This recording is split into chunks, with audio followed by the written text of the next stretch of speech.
हमारे बच्चे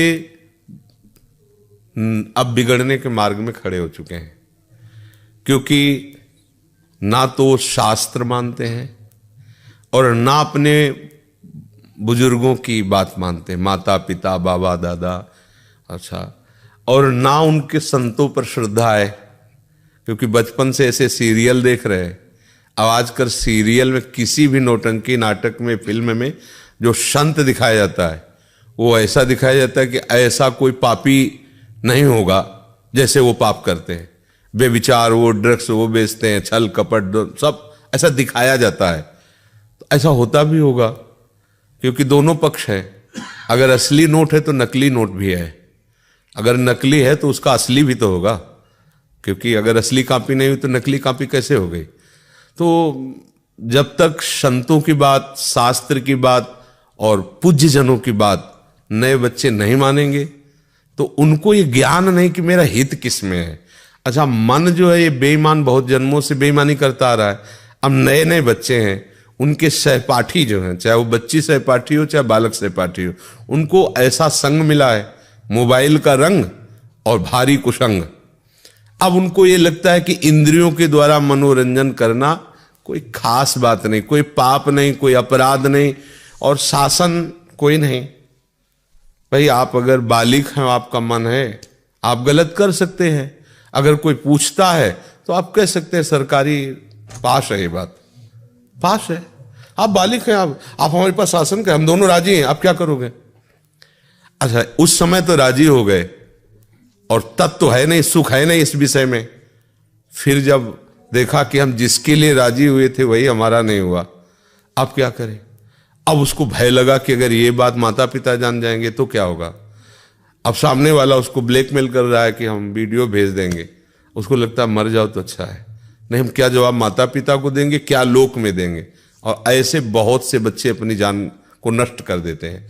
उनका विवेक है नहीं, ज्ञान जागृत नहीं है और गलती हो गई है और वो सामने वाला उसकी गलती को प्रकाशित करने की धमकी देकर उसका प्रयोग कर रहा है, बहुत बुरी तरह प्रयोग कर रहा है, कई लोग प्रयोग कर रहे हैं। अब वो क्या करे, फिर से एक ही उपाय उसको नजर आता है, क्योंकि ज्ञान नहीं है ना, आत्महत्या कर ले। या वो विरोध पे उतरी तो काट के फेंक दिया, जला दिया, मार दिया। अब कैसे समझाएं बच्चों को कि आप अपने माता पिता के अनुशासन में रहिए, तो कहेंगे कि स्वतंत्रता छीनी जाती है। भला कोई भी माता पिता अपने बच्चों को, वो बहुत ही दुष्ट होगा तो बात अलग, नहीं, अपने बच्चों का शोषण नहीं करेगा, वो यही सोचेगा मेरा बच्चा सुखी रहे ना। अब हम कैसे समझाएं, आज का समय ऐसा चल गया कि हमारी बात नहीं मानी जाएगी। ये हम कहते हैं दोस्त बनाना पाप नहीं है, दोस्त बनाओ। लड़की लड़की को भी दोस्त बना सकती है, लड़के लड़की को भी दोस्त बना सकते हैं। अपने लोग पढ़े हैं, स्कूल में पढ़े हैं, बच्चे बच्चियां सब साथ खेल रहे, कबड्डी खेल, पर दुर्व्यवहार गलत, वासना तो गलत है ना। भाई मित्रता कर लो, लेकिन मित्रता का परिणाम ये थोड़ी कि आप अपने धर्म को भूल जाओ, अपने कर्तव्य को भूल जाओ। आपका शरीर माता पिता के अनुशासन में है, आप उसको भी भूल जाओ, मनमानी स्वेच्छाचार करो, तो अब आपको पता नहीं कि सामने वाला कितना कपट रखकर आपको फंसा रहा है। अब माता पिता भी क्या करें, तुम्हारे सुख के लिए तुम्हें पैसा दे दिया, तुम्हें अच्छी जगह पढ़ा लिखा रहे, लेकिन आप अपने कर्तव्य बिगाड़ लो। छोटे छोटे बच्चे हैं, मदिरा पीते हैं, शराब पीते हैं, छोटे छोटे बच्चे हैं, गंदे आचरण करते हैं। कैसे, मतलब कैसा जीवन होगा, मरा हुआ जीवन, किस तरह का जीवन रहेगा। अब ये बातें अभी कहें तो कहेंगे तो पुराने जमाने के बाबा जी हैं ना, आज के नए समय को ये लोग क्या जाने, यही पुरानी वो पीटते रहते हैं कि माता पिता की मानो, धर्म मानो, ये मानो। वो तो ऐसे विरोध करेंगे ना बच्चे ला, वो सब। पर धर्मो रक्षति रक्षिता, यदि आप धर्म की रक्षा करोगे तो धर्म आपकी रक्षा कर लेगा। तो छोटे छोटे बच्चे अपनी जान दे रहे हैं। बहुत, मतलब ये कुछ खुल जाता है, कुछ नहीं खुलता, बहुत ऐसा होता है। और ये तब तक नहीं सुधरेगा जब तक हम स्वयं नहीं सुधरेंगे। हमें चाहिए कि शास्त्र स्वाध्याय करना चाहिए, संतों की बातें पढ़, जैसे भाई जी हनुमान प्रसाद पोद्दार जी, पूज्य राधा बाबा, बड़े बड़े महापुरुष हैं, छोटी छोटी पत्रिकाएं हैं उनकी, छोटी छोटी पुस्तिकाएं हैं, उनका स्वाध्याय करो, कल्याण मंगा लो, उसको पढ़, तुम्हें पता तो चलेगा कि तुम्हारा कर्तव्य क्या है। हम कह रहे भगवत प्राप्ति, भजन करना छोड़ो, कम से कम जीना तो सीख लो, कैसे जीना है। अब जो छोटे छोटे बच्चे हस्तमैथुन करने लगे। तो अभी मतलब वो अवस्था जिसमें चड्ढी और बनियान पहने गांव में खेलते थे, 12, 13, 14 वर्ष तक तो पता ही नहीं होता था कि पुरुष क्या है स्त्री क्या है।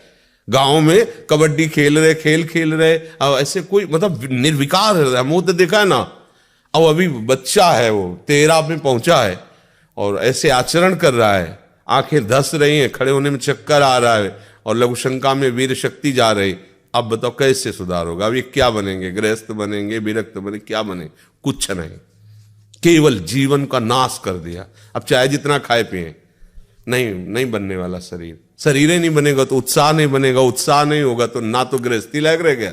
अब कैसे बच्चों को समझाए? अगर उनको समझाने की चेष्टा करो तो उनके अंदर ये विरोध वृत्ति आती कि तो बाबा लोग हैं, वो लिखी पड़ी बातें बोलते रहते हैं, आज के समय में थोड़ी है। तो आज का समय आपको कहां ले जा रहा है ये तो भी देख लो ना। अगर माता पिता के द्वारा सम्मानित होकर के भगवद आराधन, देवी देवताओं की पूजा, वेद मंत्रों का उच्चारण करते हुए ब्याह होता था तो लड़की आजीवन दुख सुख झेलकर अपने पति का पोषण, परिवार का पोषण, एक सदगृहस्थ होती थी। ऐसा देखो ना पुराने समय के, देखो घर परिवारों में ऐसा लड़ाई झगड़ा भी हुआ तो थोड़ा बारा कष्ट सहकर एक दूसरे का पोषण करते हुए फिर ऐसे पर। अब यहाँ आज जरा सा मन के वो पूछ लिया कि तुम कहाँ गई थी इतने समय तक, तो पेपर रखा है तलाक का, आप तलाक कर दीजिए। आप हमसे पूछ नहीं सकते, हमारा जीवन स्वतंत्र, तलाक कर दीजिए। या उस पुरुष से पूछा कि आप कहाँ थे, आधे दोनों मित्र हो, दोनों का अधिकार एक दूसरे के जीवन पर, दोनों एक दूसरे के विषय में बात कर सकते हैं। खत्म, वो अपनी बैग उठाए अपना चल दिए, वैसे क्या है जीवन। तो हमें लगता है अब इस विषय में हम लोग बोलें भी तो क्या बोलें, कोई समझने वाला नहीं। क्यों? आपका भोजन ठीक नहीं है, आपका संग ठीक नहीं है, आपके अंदर कोई भागवतिक साधना नहीं, तो आप हमारी बात कैसे समझ पाओगे? आपको सब बकवास लगेगा ना, क्योंकि आप जिस जीवन में जी रहे हैं वो ये जीवन बिल्कुल विपरीत पड़ेगा। आप धर्म से चलो, आप शास्त्र सम्मत चलो, कोई मानने के लिए तैयार नहीं। ले इस विषय में क्या कहें। पर हम फिर भी प्रार्थना करेंगे नए बच्चों को कि कोई भी बात ऐसी न रखी जाए अपने जीवन में जो ऐसी स्थिति ले आवे कि हमको मार दे। आखिरकार तुम्हें कोई मान लो दोस्त मिला है, आपको ले जा रहे, तो आप इतना नहीं समझ सकते कि क्या कर सकता है, चाहे पुरुष हो चाहे लड़की हो, क्या कर सकता है। आपके पास अधिकार कौन सा है अपने को देने का? गुरुजन है, माता पिता, थोड़ा उनकी भी सलाह। हम कोई भी वस्तु जब ग्रहण करते हैं तो या तो हम में योग्यता हो और या फिर हम योग्य पुरुषों की सलाह ले, दोनों बातें होती। राजा सर्वसमर्थ होता है पर मंत्री सलाहकार होते हैं। तो अपने बच्चे हैं, अपने गुरुजन बड़े जन हमारे सलाहकार है। अगर हम कोई कदम रखें तो बुजुर्ग और माता पिता को चाहिए कि बच्चों के साथ मित्रवत व्यवहार करें, माता पिता की तरह व्यवहार न करें, दोस्त की तरह, कि वो अपनी हर बात आपसे शेयर कर सके, बता सके, बैठाल के करना चाहिए, चाहे बच्चा हो चाहे बच्ची हो। कि देखो तुम्हारे माता पिता तो हैं लेकिन तुम्हारे दोस्त भी हैं, ये तुमसे बड़ी से बड़ी गलती हो जाएगी तो भी हम तुम्हारा साथ देंगे, पर हमसे छुपाना मत। तुम जहां कहोगे, जैसे कहोगे, हम खड़े हैं वहां, पर हर बात हमारे नॉलेज में होनी चाहिए। इतना अपने बच्चे को प्यार देना। देखो अगर प्यार नहीं दोगे, शासन केवल करोगे, तो फिर बच्चे हाथ में नहीं आएंगे। उनको इतना प्यार हो कि उनको लगे कि मैं अपनी गलती अगर माता पिता से कहूंगे तो मुझे बचा लिया जाएगा। अब जैसे उसने देख लिया कि अगर ये बात माता पिता जान गए तो जिंदा मार डालेंगे, इतना भय है, और वो आदमी समाज में विख्यात कर देगा। अब क्या करें? उनको यही, बच्चे हैं, बस एक ही रास्ता निकलता है कि अपने आप को खत्म कर लो। और ये घोर अज्ञान की बात है। ये जीवन ऐसे थोड़ी मिला है नष्ट करने के लिए। हाँ, इस लोक में परलोक में सदैव आनंदित रहो, ऐसे आचरण करो, ऐसे भाव से चलो। माता पिता को चाहिए कि बच्चों को छूट के साथ विवेक भी देने की चेष्टा करें, उनको ज्ञान देने की चेष्टा। एक छोटा सा बच्चा मिला तो बताया हमारा टीचर हमको सिखाता है कि बेड स्पर्श क्या है, बेड मतलब गंदा स्पर्श क्या है, गंदा देखना क्या है, गंदा छू। हमें अच्छा लगा, छोटे बच्चों को ज्ञान तो हो रहा है कि अगला ऐसे छू रहा है तो गलत हो रहा है, ऐसे देख रहा है तो गलत हो रहा है। ऐसे माता पिता को भी अपने बच्चों को सावधान करना चाहिए। नहीं आगे समय ऐसा आता जा रहा है कि आप तो सब देख ही रहे हैं, आप तो संसार में हैं, हमें तो कभी कोई छुटपुट घटना सुनने को मिलती है। आप लोग तो पेपर है, समाचार देखते ही हैं। और नए बच्चों में क्या है कि एक नवीन जीवन मिला है तो उनको मनमानी करने के लिए अच्छा लगता है। उनको लगता है हमारे मनमानी पे कोई शासन न करे, और शासन के बिना ठीक नहीं रहेगा। कुछ माता पिता ऐसे हैं कि हमने लाखों रुपया तुम्हारी पढ़ाई में लगा, तुम फेल कैसे हो गए? मतलब तुम पढ़ाई में कमजोरी कर, ऐसा नहीं कहना चाहिए। कोई बात नहीं, तुम्हारा प्रयास था ना, अगली बार और अच्छा प्रयास करो। अब आपने तो प्रेशर डाल दिया कि इतने पैसा खर्चा किए, तुम्हें पता है कैसे कर, तुम तो बस फेल होके चल। अब मित्रों के सामने जो वो उपहास कि फेल हो गया, माता पिता घर से निराश। अब छोटा सा बच्चा, इतनी बुद्धि है अभी, वो सोचा इससे अच्छा मर जाओ, कुल निकाल लिया।